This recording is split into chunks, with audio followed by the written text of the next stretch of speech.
அவருடைய தலைமை சபை இருக்கிறது விக்டரி லைஃப் சர்ச். எங்களுக்கு அவர் புதியவர் அல்ல. ஆமென். அநேக தரம் எங்கள் ஒவ்வொரு முறை வரைகளையும் சபையிலே அவர் தேவ செய்தியை கொடுத்திருக்கிறார். ஆகவே இந்த நேரத்தில் அவர் அங்கே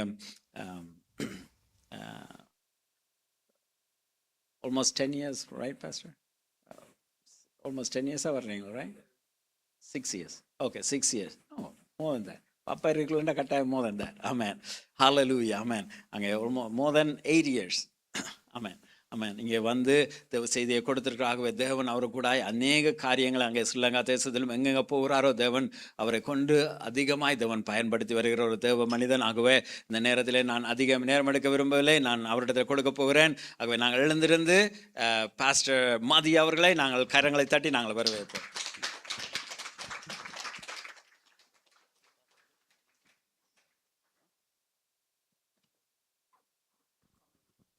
நாமத்துக்கு மகிமை உண்டாகட்டும். நாங்கள் அமர்ந்து கொள்வோம். அருமையாக எங்கள் மத்தியில் கர்த்தருடைய துதி வேளைகள் ஆராதனைகளை நடத்தி தேவனுடைய கிருபாசன தண்டையில் தேவ பிரசன்னத்துக்குள்ளே எங்களை வழிநடத்தின அருமையான சகோதரர்களுக்காக கர்த்தரை ஸ்தோத்திரிக்கிறேன். கர்த்தர் அவர்களை நிறைவாய் ஆசீர்வதிப்பாராக. அதே போல் இன்றைய நாள் இந்த தந்தையர் தினத்திலும் அன்பான தகப்பனார் சபரிமுத்து போதகர் ஐயாவையும் நினைவு கூர்ந்து அவருடைய தரிசனமும் அவருடைய வேண்டுதலும் இக்காலத்திலே உங்கள் மூலமாய் இந்த பட்டணத்தில் நிறைவேறி கொண்டிருப்பதற்காக கர்த்தரை துதிக்கிறேன். அத்தோடு கூட அன்பான தகப்பன் சபரிமுத்து ஐயாவை எனக்கு அறிமுகப்படுத்தி கொடுத்த அன்பான தகப்பன் அருளையா அவர்களும் இருக்கிறார். அவருக்காகவும் கர்த்தரை நன்றியோடு துதிக்கிறேன்.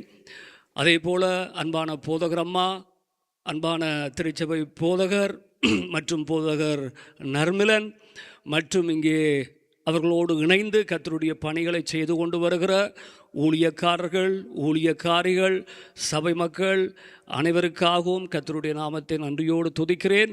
எல்லாருக்கும் இலங்கை தேசத்திலிருந்து கர்த்தருடைய வாழ்த்துக்களை கொண்டு வருவதில் மிகுந்த சந்தோஷப்படுகிறேன். அல்லேலூயா. மீண்டும் இன்றைய நாளில் கர்த்தருடைய வார்த்தையை கொடுக்கும்படிக்காக அன்பாக ஏற்றுக்கொண்ட ஒவ்வொருவருக்காகவும் தேவனுக்கு மகிமை உண்டாகட்டும். இன்றைய நாளிலும் கர்த்தருடைய வார்த்தையை நாங்கள் கேட்கும்படிக்காக ஒரு அழகான அற்புதமான நாளாக இந்த நாள் இருக்கிறது. தந்தையர் தினமாக இருக்கிறது. நாங்கள் மல்கியா புத்தகத்தில் 4வது அதிகாரத்துக்கு நாங்கள் வேதத்தை புரட்டி கொள்ளுவோம். இந்த 4வது அதிகாரத்தில் கடைசி வசனம், இந்த அதிகாரத்தினுடைய கடைசி வசனம் ஒரு அழகான வசனம், அற்புதமான வசனம். அந்த வசனத்தை நாங்கள் பார்க்குற பொழுது 6வது வசனம், மல்கியா புத்தகம் 6வது வசனத்தை நாங்கள் வாசிக்க கேட்போம். பூமியை சங்காரத்தால் அடிக்காத படிக்கு அவன் பிதாக்களுடைய இருதயத்தை பிள்ளைகளிடத்திற்கும் பிள்ளைகளுடைய இருதயத்தை அவர்கள் பிதாக்களிடத்திற்கும் திருப்புவான். கர்த்தருடைய நாமத்துக்கு மகிமை உண்டாகட்டும். இன்றைய நாளிலும் நாங்கள் தியானிக்க போகிற கேட்க போகிற கர்த்தருடைய வார்த்தை என்றால் பிதாக்களுடைய இருதயம் எப்படிப்பட்டது என்றும் பிள்ளைகளுடைய இருதயம் எப்படிப்பட்டதாக இருக்க வேண்டும் என்று நாங்கள் கர்த்தருடைய வார்த்தைகளை நாங்கள் தியானிக்க போகிறோம். ஒரு தகப்பனுடைய இருதயம் எப்படிப்பட்டதாக இருக்க வேண்டும், எப்படிப்பட்டது. அதே போல பிள்ளைகளுடைய இருதயம் எப்படிப்பட்டதாக இருக்க வேண்டும். ஆமேன். அப்போ தேவன் நம்மிடத்தில் நல்ல ஒரு இருதயத்தை தேவன் எதிர்பார்க்கிறார். நல்ல ஒரு இருதயத்தை எதிர்பார்க்கிறார் தேவன். இந்த பிதாக்களுடைய இருதயத்தை எல்லாம் தேவன் தம்முடைய மகிமையினால, தம்முடைய பிரசன்னத்தினால, தம்முடைய ஆளுகையினால தேவன் அங்கே நம்முடைய பிதாக்களுடைய இருதயத்தை எல்லாம் தேவன் நிரப்பி தேவன் ஆளுகை செய்து வைத்திருக்கிறார். இன்றைய நாள் நாளிலும் இந்த செய்தி முடியும் வரைக்கும், நான் காலமே சொன்னது போல, இந்த செய்தி முடியும் வரைக்கும் நம்முடைய வாழ்க்கையில் 3 நிலைகளை நாங்கள் மனதிலே வைத்துக் கொள்வோம். ஒன்று, இந்த பூமியில் நமக்கு இருக்கிற சரீர பிரகாரமான தகப்பன்மார், ஒரு அல்லேலூயா சொல்லுவோம். 2வது, நமக்கு இருக்கிற ஆவிக்குரிய தகப்பன்மார், அல்லேலூயா. 3வது, நமக்கு இருக்கிற பரமபிதாவாகிய தகப்பன், அல்லேலூயா. இந்த இந்த இந்த 3 நிலைகளையும் நாங்கள் மனதிலே கொண்டவர்களாக கர்த்தருடைய வார்த்தையை நாங்கள் பின்தொடருவோம். ஆமீன். இங்கிருக்கிற வாலிபர்களுக்கு ஒரு பெரிய காரியம் அவர்கள் கொடுத்து வைத்தவர்கள். ஏனென்றால் அவர்களுக்கு சரீரப்பிரகாரமான தகப்பன்மாரும் உண்டு, ஆவிக்குரிய தகப்பன்மாரும் உண்டு, அவர்களுக்கு பரமபிதாவும் இருக்கிறார். அல்லேலூயா. இங்கே இருக்கிற பெற்றோர்களுக்கு ஆவிக்குரிய தகப்பனும் இருக்கிறார், பரமபிதாவாகிய தகப்பனும் இருக்கிறார். ஆமென். அப்ப எனவே அப்படி பார்க்கிற பொழுது பிரியமான தேவ ஜனங்களே, நாங்கள் ஒருவருமே, நானும் சரி நீங்களும் சரி, நாங்கள் ஒருவருமே தனித்தவர்களும் அல்ல, நாங்கள் ஒருவருமே யாரும் இல்லாதவர்களும் அல்ல. ஆமென். ஆகையால் எங்களுக்காக எங்களுடைய தேவன், அவர் நம்முடைய தகப்பனாக, நம்முடைய தந்தையாக, அவர் நம்மை அற்புதமாக நடத்துகிற தேவனாக இருக்கிறார். அல்லேலூயா. இப்பொழுது இந்த பிதாக்களுடைய இருதயத்தை குறித்து நேரத்தை பொறுத்து ஒரு 4 காரியங்களை சொல்லி, இந்த பிள்ளைகளுடைய இருதயங்கள் எப்படி இருக்க வேண்டும் என்ற சில காரியத்தையும் நாங்கள் தேவனுடைய வார்த்தையிலிருந்து நாங்கள் தியானிக்க போகிறோம். எனவே முதலாவது, நீதிமொழிகள் புத்தகம் 19வது அதிகாரம் 14வது வசனத்தில் இந்த பிதாக்களுடைய இருதயம் எப்படிப்பட்டதாக இருக்கிறது என்பதை குறித்து நாங்கள் பார்ப்போமா இருந்தால், நீதிமொழிகள் 19:14 என்ன சொல்லுகிறது? வீடும் ஆஸ்தியும் பிதாக்கள் வைக்கும் சுதந்திரம், பிதாக்கள் வைக்கிறதான சுதந்திரம். கவனிங்கள், அவ்வளவுதான். என்னவென்றால், இந்த பிதாக்களுடைய இருதயம் எப்படிப்பட்டதாக இருக்குதென்றால், இந்த பிதாக்களுடைய இருதயம் எப்பொழுதும் பிள்ளைகளுக்கு நன்மை செய்ய வேண்டும், பிள்ளைகளை ஆசீர்வதிக்க வேண்டும், பிள்ளைகளுக்கு ஏதாவது ஒரு காரியத்தை செய்ய வேண்டும், பிள்ளைகளை வளமுள்ளவர்களாக மாற்ற வேண்டும், பிள்ளைகளை படிப்பிக்க வேண்டும், பிள்ளைகளுக்கு ஒரு வேலை தேட வேண்டும், பிள்ளைகளுடைய எதிர்காலங்களுக்கு ஏதாவது ஒரு காரியத்தை செய்ய வேண்டும் என்று எப்பொழுதும் இந்த பிதாக்களுடைய இருதயம் என்னவென்றால், பிள்ளைகளுக்காகவே ஏங்கி ஏங்கி ஏங்கி தவித்துக் கொண்டே இருப்பார்கள். அல்லேலூயா. இப்பொழுது கூட இந்த வார்த்தைகளை கேட்டுக்கொண்டிருக்கிறது பொழுது கூட நீங்கள் உங்களுடைய தகப்பன்மார்களை கொஞ்சம் உங்களுடைய மனக்கண்களுக்கு முன்பாக கொண்டு வருவீங்கள் என்றால், இரவும் பகலும் அவர்கள் தங்களை ஒருத்து, தங்களை வெறுத்து, சாப்பிடாமல், உடுக்காமல், சரியாய் குளிக்காமல், தங்களுடைய உடலை குறித்ததான எந்த அக்கறையும் இல்லாமல், எந்த கரிசனையும் இல்லாமல், தூக்கம் இல்லாமல், உணவில்லாமல், இப்படியாக இரவும் பகலும் அவர்கள் படாத பாடுபட்டு எப்படியாவது உழைத்து அங்க போய் இங்க போய் அந்த வேலையை செய்து இந்த வேலையை செய்து அப்படி செய்து இப்படி செய்து எப்படியாவது என் பிள்ளைகளை வளமுள்ளவர்களாக மாற்ற வேண்டும், என் பிள்ளைகளை படிப்பிக்க வேண்டும், என்னுடைய பிள்ளைகளுடைய எதிர்காலங்கள் நல்லா இருக்க வேண்டும் என்று இரவும் பகலும் அவர்கள் என்ன செய்கிறார்கள்? பிரயாசப்படுகிறார்கள். அல்லேலூயா. இத்தனைக்கும் அந்த தகப்பனுடைய இருதயத்தை நாங்கள் கொஞ்சம் பார்ப்போமா இருந்தால், அந்த தகப்பனுடைய இருதயத்தை கொஞ்சம் பிள்ளைகள் கவனத்திலே கொள்ளுவார்களா இருந்தால், இப்ப இத்தனைக்கும் இந்த தகப்பன்மார் ஏன் இப்படி சிரமப்பட வேண்டும்? அல்லேலூயா. ஏனென்றால் அநேக அந்த ஆவிக்குரிய தகப்பன்மார்கள் அல்லாத ஏனைய தகப்பன்மார்கள் அப்படி இருக்கிறார்கள். ஆனால் ஏகப்பட்ட தகப்பன்மார்களுக்கு அப்படிப்பட்ட இருதயம் இல்லையே. அல்லேலூயா. நீங்கள் நம்முடைய இலங்கை தேசத்தில் வந்து பார்த்தாலும் சரி, அல்லது இந்தியா தேசத்தில் போய் பார்த்தாலும் சரி, அநேக தகப்பன்மார்களுக்கு அப்படிப்பட்ட எண்ணம் இல்லை. அவர்கள் உழைப்பார்கள், அவர்கள் தங்களுடைய தேவைகளை பூர்த்தி செய்வார்கள், அல்லது ரிங் பண்ணுவார்கள், அல்லது ஏதோ ஒரு காரியத்தை செய்வார்கள். அவர்களுக்கு பிள்ளைகளை குறித்த எதிர்காலமோ, பிள்ளைகளுடைய காரியத்துக்கு ஏதாவது ஒரு நன்மை செய்ய வேண்டும் என்ற எண்ணமோ அவர்களுக்கு இருக்காது. அல்லேலூயா. ஆனால் கர்த்தருடைய நாமத்தை தொழுது கொண்ட கர்த்தராகிய இயேசு கிறிஸ்துவுக்குள்ள இருக்கிற ஒவ்வொரு தகப்பன்மார்களுக்குள்ளேயும் தேவன் அப்படிப்பட்ட இருதயத்தை வைத்திருக்கிறார். ஒருவேளை இந்த இடத்துல இருக்கிற நீங்கள் அப்படிப்பட்ட இருதயம் அற்றவர்களாக இருந்தால் அப்படிப்பட்ட இருதயத்தை நீங்கள் உங்களுக்குள்ளே வரவித்துக் கொள்ள வேண்டும். ஏனென்றால் அதற்காகத்தான் கர்த்தர் உங்களை அப்படி ஒரு ஸ்தானத்திலே வைத்திருக்கிறார். அல்லேலூயா. அப்ப இந்த பிதாக்கள் என்ன செய்கிறார்கள், தகப்பன் என்ன செய்கிறார் என்றால் பிள்ளைகளுக்கு வேண்டியதான சுதந்திரத்தை அவர்கள் கொடுக்கிறார்கள், பிள்ளைகளுக்கு வேண்டிய நன்மைகளை கொடுக்கிறார்கள், பிள்ளைகளுக்கு வேண்டிய ஆசீர்வாதங்களை கொடுக்கிறார்கள். ஒரு அல்லேலூயா சொல்லுவோம்.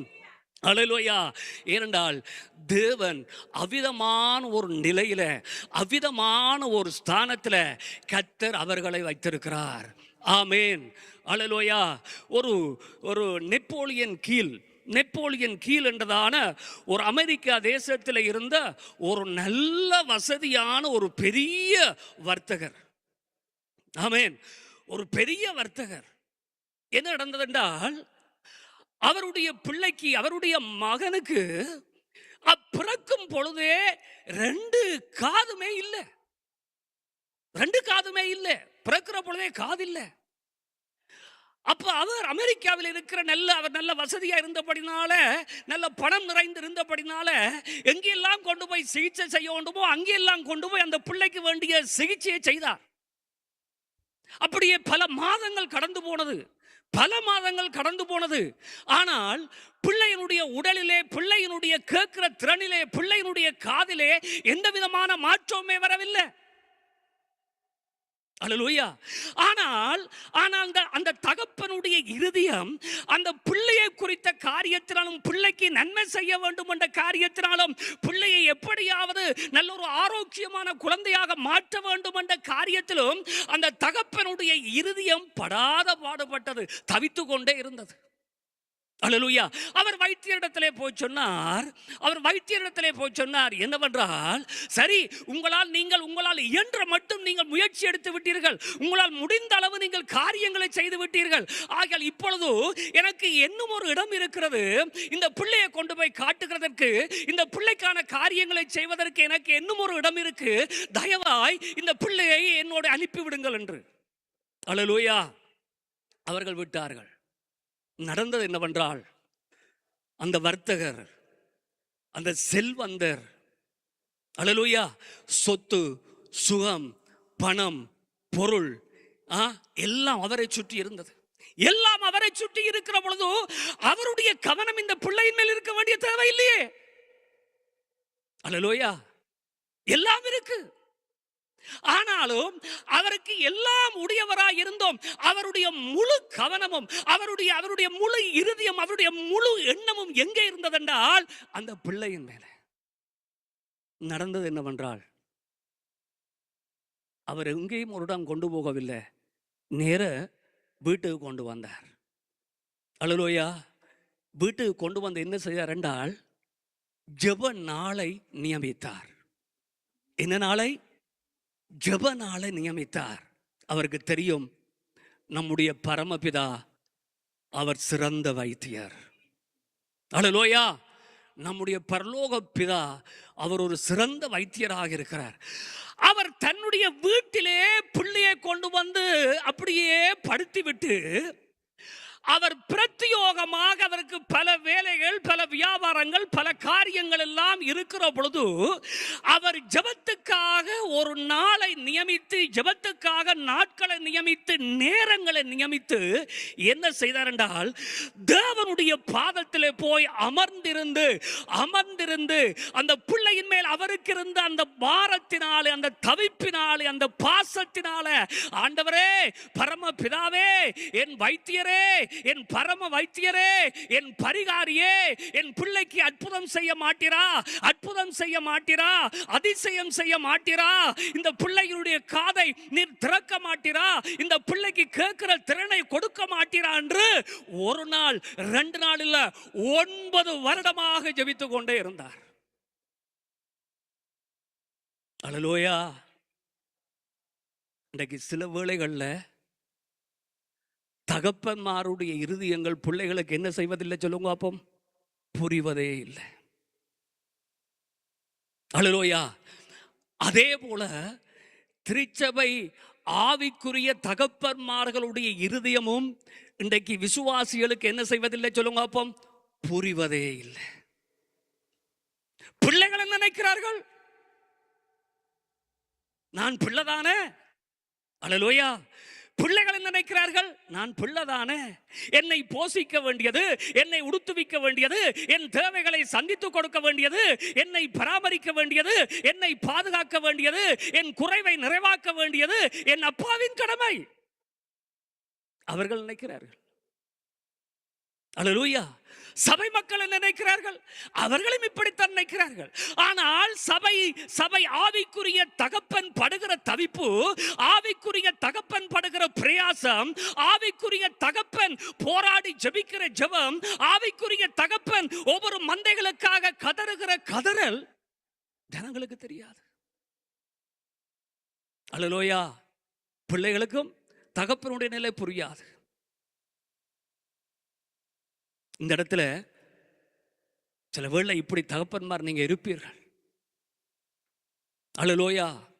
உங்களோட பிள்ளைகளுக்காக வருடக்கணக்காக, உங்களோட பிள்ளைகளுக்காக வாரக்கணக்காக, உங்களோட பிள்ளைகளுக்காக மாதக்கணக்காக, உங்களோட பிள்ளைகளுடைய படிப்புக்காக, உங்களுடைய பிள்ளைகளுடைய வேலைகளுக்காக, பிள்ளைகளுடைய எதிர்காலத்துக்காக, பிள்ளையினுடைய உடல் சுகத்துக்காக, பிள்ளையினுடைய அங்கே தேவனுடைய நலத்துக்காக, அங்கே தேவனுடைய பாதத்தில் மன்றாடி கொண்டிருக்கிற உங்களோட ஜெபங்களை கர்த்தர் கேட்பார். அல்லேலூயா. 9 வருடம், 9 வருடம் பணம் இல்லையா, பொருள் இல்லையா, ஆசை இல்லையா, எல்லாத்தையும் முதறி தள்ளிவிட்டு கர்த்தருடைய பாதத்தில் நாளை நியமித்தாரே, கர்த்தருடைய பாதத்தில் முழங்கால் படிவிட்டாரே, கர்த்தருடைய பாதத்தில் கர்த்தரை நோக்கி பார்த்தாரே. கவனிங்க, 9 ஆண்டுகள், 9 ஆண்டுகளுக்கு பிறகு திடீரென்று இந்த நெப்போலியன் கீல் என்பவருடைய மகன் திடீரென்று தகப்பனுடைய சத்தத்தை கேட்க ஆரம்பிக்கிறான். அல்லேலூயா. திடீரென்று அவன் தகப்பனுடைய சத்தத்தை கேட்க ஆரம்பிக்கிறான். தகப்பனுக்கு ஆச்சரியம், தகப்பனுக்கு பிரமிப்பு. அங்கே திரும்ப தன்னுடைய மகனை வைத்தியரிடத்திலே கொண்டு போகிறார்கள். இது என்ன நடந்தது, எப்படி நடந்தது? வைத்தியர்களுக்கு ஒரே ஆச்சரியம். வைத்தியர்கள் சொல்கிறார்கள், இது வைத்தியத்தினால் நடந்த காரியம் இல்ல, இது தேவனால் நடந்த ஆச்சரியமான அற்புதமான காரியம். அல்லேலூயா. உங்களுடைய மன்றாட்டங்கள், உங்களுடைய வேண்டுதல்கள் வருடங்கள் கடந்து போனாலும், மாதங்கள் கடந்து போனாலும், உங்களுடைய பிள்ளைகளுடைய வாழ்க்கையில அது கிரியை செய்யும், அது பலன் கொடுக்கும். அல்லேலூயா. ஏனென்றால் அப்படிப்பட்டதான ஒரு பக்குவம் உள்ள இருதயத்தை, அப்படிப்பட்டதான நல்ல உணர்வுள்ள இருதயத்தை, அப்படிப்பட்டதான ஒரு பாசமுள்ள இருதயத்தை தேவன் பிதாக்களுடைய இருதயத்தில் வைத்திருக்கிறார். அல்லேலூயா. அல்லேலூயா. அப்ப எனவே கர்த்தருக்கு மகிமை உண்டாகட்டும்.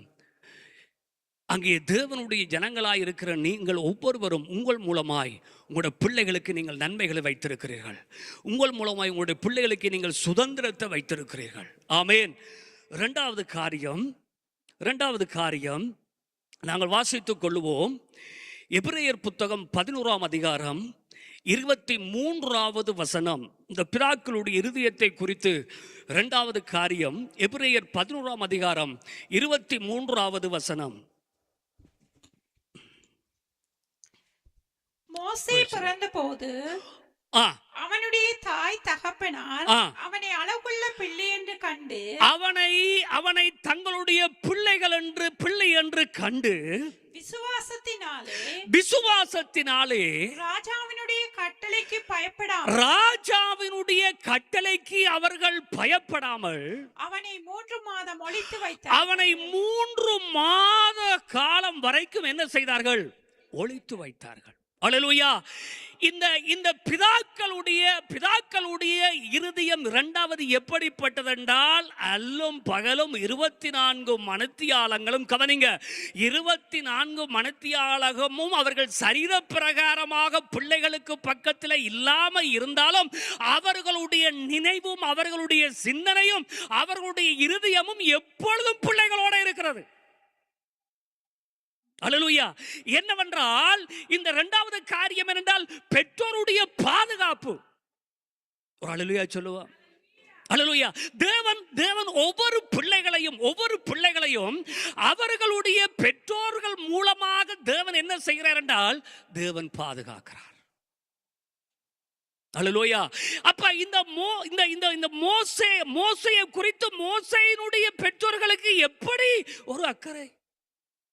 இந்த மோசேயை குறித்து மோசேயினுடைய பெற்றோர்கள் தங்களை தியாகம் பண்ணி தங்களுடைய ஜீவனை பணியம் வைத்து ராஜாவினுடைய கட்டளைக்கு கூட அஞ்சாமல் எப்படியாவது எங்களுடைய ஜீவன் போனாலும் பரவாயில்லை, என்னுடைய பிள்ளை ஜீவனோடு என்ன செய்யப்பட வேண்டும்? பாதுகாக்கப்பட வேண்டும். அல்லேலூயா. கவனிங்க, 1 சாமுவேல் புத்தகத்துல வாசிக்க தேவையில் 1 சாமுவேல் புத்தகத்தில் 17ஆம் அதிகாரத்தில் 35வது வசனத்தில் இந்த தாவீது சவுலை பார்த்து சொல்லுகிறார், ஒரு நாள் நான் ஒரு சிங்கத்தையும் ஒரு கரடியையும் நான் என்ன செய்தேன்? அழித்து போட்டேன். அல்லேலூயா. அவர் எப்படி சொல்லுகிறார் என்றால், அங்கே என்னுடைய மந்தை கூட்டத்துக்குள்ள ஒரு சிங்கம் வந்து என்னுடைய மந்தையிலே ஒன்றை என்ன செய்து விட்டது? அது தூக்கி கொண்டு போய் விட்டது. அது தூக்கி கொண்டு போகிற பொழுது தேவனுடைய மனிதன் அழகாய் சொல்லுகிறார், அது தூக்கி கொண்டு போகிற பொழுது அங்கே நான் அதை பின்தொடர்ந்து போய், அல்லேலூயா, அந்த அந்த அந்த அந்த அந்த மிருகத்தை நான் பின்தொடர்ந்து போய், அதாவது எப்படி தாவீது தன்னுடைய பிள்ளை அல்லது தன்னுடைய மந்தை எப்படி அந்த மந்தையின் மேலே மந்தையினுடைய அந்த பிள்ளையினுடைய பாதுகாப்பை தன்னுடைய பலத்தினாலே, தன்னுடைய திறமையினாலே, தன்னுடைய அங்கே வல்லமையினாலே எப்படி அந்த அந்த அந்த பிள்ளை அல்லது மந்தையை அவர் தப்புவித்துக் கொண்டாரோ, அதே போல நம்முடைய பரமபிதாவும் நம்மை தப்புவிக்கிறார். அல்லேலூயா. அப்ப எனவே அங்கே தேவனுடைய மனிதன் சொல்லுகிறார், நான் போராடி, அல்லேலூயா, அந்த கரடியோடு நான் போராடி, அந்த சிங்கத்தோடு நான் போராடி, ஆமென். ஏன்? அதுதான் மேய்ப்பனுடைய இருதயம். அல்லேலூயா. ஏன்? அதுதான் தகப்பனுடைய இருதயம். ஆமென். இன்றைக்கு சில வேளைகளை நமக்கு புரியுமோ தெரியவில்லை. சில வேளைகளை நம்முடைய திருச்சபை தலைவர்கள், நம்முடைய ஆவிக்குரிய தகப்பன்மார்கள் இன்றைக்கு எங்களுக்காக, சபை மக்களுக்காக இரவும் பகலும் தேவனை நோக்கி அந்தகார வல்லமைகளுக்கு எதிராக, அசுத்தாவிகளுடைய கிரியைகளுக்கு எதிராக, பில்லி சூனியத்தின் ஆவிகளுடைய கிரியைகளுக்கு எதிராக, மாந்திரீக வல்லமைகளுக்கு எதிராக இரவும் பகலும் தேவனுடைய மக்களுக்காக, திருச்சபை மக்களுக்காக அவர்களை தங்கள் பிள்ளைகளாக ஏற்றுக்கொண்டு இரவும் பகலும் அவர்கள் போராடி போராடி போராடி போராடி எப்படியாவது மந்தைகளை, எப்படியாவது தங்களுடைய பிள்ளைகளை காத்துக்கொள்ள வேண்டும் என்று என்ன செய்கிறார்கள்? யுத்தம் செய்கிறார்கள். அல்லேலூயா. இதனாலதான் 1 கொரிந்தியர் புத்தகத்தில் 4வது அதிகாரத்தில் அப்போஸ்தலர் பவுல் அழகாய் சொல்லுகிறார். என்ன சொல்லுகிறார் என்றால், அப்போஸ்தலர் பவுல் என்ன 1 கொரிந்தியர் 4:15 என்ன சொல்லுகிறார் என்றால், அநேக உபத்தியார்கள் எங்களுக்கு உண்டு. வாசிப்பீங்களா? கிறிஸ்துவுக்குள்ள 10,000 உபாத்தியார்கள் உங்களுக்கு இருந்தாலும், அல்லேலூயா, அநேக உபாத்திமார்கள், அநேக ஆசிரியர்கள், அநேக பிரமாணங்களை சொல்லிக் கொடுக்கிறவர்கள் அநேகர் எங்களுக்கு இருந்தாலும் என்ன சொல்லப்பட்டிருக்கின்றால், அங்கே கிறிஸ்து இயேசுவுக்குள் அவர் என்ன சொல்ல, தகப்பன்மார் எங்களுக்கு இல்லை. பவுல் சொல்லுகிறார், ஆனாலும் கிறிஸ்து இயேசுவுக்குள் சுவிசேஷத்தினால் நான் உங்களை பெற்றேன். அல்லேலூயா. எப்படி ஒரு தகப்பன் தன்னுடைய சொந்த பிள்ளைக்காக இரவும் பகலும் விழித்திருந்து, இரவும் பகலும் அந்த பிள்ளையை பாதுகாத்து, இரவும் பகலும் அந்த பிள்ளைக்காக போராடி, இரவும் பகலும் அந்த பிள்ளைக்காக பிரயாசப்படுகிறதோ, அதே போலதான் ஒரு ஆவிக்குரிய தகப்பனும் இரவும் பகலும் அங்கே சபை என்ற பிள்ளைகளுக்காக என்ன செய்கிறார்கள்? போராடுகிறார்கள். அல்லேலூயா. இந்தியா நாட்டின் முன்னாள் பிரதமர் நேரு அவர்கள் தன்னுடைய பிள்ளையின் மேலே அதிக நேசம், தன்னுடைய பிள்ளையின் மேலே அதிக பாசம். அவர் பிரதமராக இருந்த காலத்தில், ஏன் அந்த காலத்தில் மாத்திரமல்ல, இப்பவும் இந்தியா உங்களுக்கு தெரியும், பிள்ளைகளை கடத்துவார்கள். என்ன செய்வார்கள்? பிள்ளைகளை கடத்தி கொண்டே போவார்கள். இப்பவும் அது நடைபெறுகிறது. ஆனால் இந்த நேரு பிரதமராக இருந்த பொழுது கொஞ்சம் அதிகம். அப்ப இந்த மகன் படிக்கிற கல்லூரியில இவர் என்ன செய்வார் என்றால், அந்த கல்லூரியில ஒரு 4 வாசல் இருக்கும். ஸ்கூல் முடிஞ்சு வெளியில போறதுக்கு ஒரு 4-5 வாசல் இருக்கும். இவர் சிரமத்தை பார்க்காம என்ன செய்வார் என்றால், 4 வாசலும் 4 காரை போட்டு விட்டுருவார். டிரைவரோடு சேர்ந்து 4 காரை போடுவார். ஏனென்றால் தன்னுடைய பிள்ளை ஒரு பக்கம் இந்த வாசலால வந்தாலும் அந்த பிள்ளை பாதுகாக்கப்பட வேண்டும். ஒருவேளை தன்னுடைய பிள்ளை இந்த வாசலால வந்தாலும் பிள்ளை பாதுகாக்கப்பட வேண்டும். ஒருவேளை தன்னுடைய பிள்ளை இந்த வாசலால வந்தாலும் அந்த பிள்ளை பாதுகாக்க வேண்டும். ஆகையால் எத்தனை வாசல்கள் இருந்தாலும், எத்தனை வாசலால தன் பிள்ளை வந்தாலும் அந்த பிள்ளையினுடைய பாதுகாப்பை உறுதிப்படுத்திக் கொள்ள வேண்டும். அந்த பிள்ளையை காத்துக் கொள்ள வேண்டும். ஏனென்றால் அந்த பிள்ளைக்கு மூலமாக அங்கே கடவுள் ஒரு நன்மையை வைத்திருக்கிறாரே என்று அந்த பிள்ளையை பாதுகாப்பதற்காக அங்கங்கே டிரைவர் வாகனத்தை நிறுத்தி வைத்திருப்பார். இதுதான் அந்த தகப்பனுடைய இருதயம். ஆனா பிள்ளைக்கு புரியாது. சில வேளையில எதர்ச்சியாக அந்த பிள்ளை வளமையா இந்த வாசலால வர பிள்ளை இன்றைக்கு இந்த வாசலால வராமல் இந்த வாசலால வருவோம் வந்திருக்கிற போது அந்த பிள்ளைக்கு என்ன தெரியும் என்றால், இந்த வாசல்ல மட்டும்தான் என்னுடைய அப்பா காரை விட்டு, அது மட்டும் தான் பிள்ளைக்கு தெரியும். ஆனா மிச்சம் 3 வாசல்ல 3 காரும் செக்யூரிட்டியும் இருக்கிறது பிள்ளைக்கு தெரியாது. இங்க இருக்கிற பிள்ளைகளுக்கும் அப்பா அந்த இருதயம் புரியாது. அல்லேலூயா. அப்ப இப்படி கவனிங்க, இப்படி ஒரு சாதாரண தகப்பனே, தன்னுடைய பிள்ளைக்காக 4 பக்கங்களிலும் 4 வாசல்களிலும் பிள்ளையை பாதுகாக்கிறதுக்காக காரியத்தை நியமித்திருப்பாரா இருந்தால், இந்த பரமபிதாவானவர், ஒரு அல்லேலூயா சொல்லுங்கள், எங்களுடைய இந்த பரமபிதாவானவர் என்னையும் உங்களையும் பாதுகாக்கிறதுக்கு, உங்களுடைய பிள்ளைகளை பாதுகாக்கிறதுக்கு எத்தனையோ 1000 தூதர்களை என்ன செய்திருக்கிறார்? கட்டளையிட்டிருக்கிறார். அல்லேலூயா. சில வேளைகள் அது நம்முடைய இந்த மாம்ச கண்களுக்கு தெரியாது. அல்லேலூயா. ஆனால் தேவ சேனை, தூதர் சேனை, அல்லேலூயா, அது எங்களை சுற்றி இருக்கிறது. இந்த இடத்திலும் தேவ பிரசன்னம் உங்களை சூழ்ந்திருக்கிறது. தேவ தூதர்கள் நம் மத்தியில் உலாவிக் கொண்டிருக்கிறார். நீங்கள் போகிற பொழுது தேவ தூதர்கள் வருகிறார்கள், வருகிற பொழுது தேவ தூதர்கள் போறார்கள். நீங்கள் வேலை செய்கிற பொழுது தேவ தூதர்கள் உங்களோடு இருக்கிறார்கள். அல்லும் பகலும் அவர்கள் தேவனால் கட்டளையிடப்பட்டு தேவனுடைய பிள்ளைகளை பாதுகாக்கும்படிக்காக அந்த தூதர் சேனை நடமாடிக்கொண்டே இருக்கு. அல்லேலூயா. அப்ப இந்த பரமபிதாவினுடைய இருதயமும் இப்படித்தான். நம்முடைய சரீர பிரகாரமான தகப்பன்மார்களுடைய இருதயமும் இப்படித்தான். நம்முடைய ஆவிக்குரிய தகப்பன்மார்களுடைய இருதயமும் இப்படித்தான். அல்லேலூயா. என்னவென்றால் அவர்கள் எங்களை பாதுகாக்கிறார்கள். ஆமென். நம்முடைய பரலோக தேவன் எப்பொழுதும் என்னையும் உங்களையும் பாதுகாக்கிறார். நம்முடைய பரலோக தேவன் எப்பொழுதும் என்னையும் உங்களையும் பாதுகாக்கிறார். அல்லேலூயா. ஒரு மிஷனரி செவந்தியர்கள் மத்தியில கர்த்தருடைய பணியை செய்ய வேண்டும் என்று அவருக்கு ஒரு ஏக்கம், ஒரு பாரம் ஒன்று வந்துட்டது இந்த காட்டுவாசிகள் மத்தியில.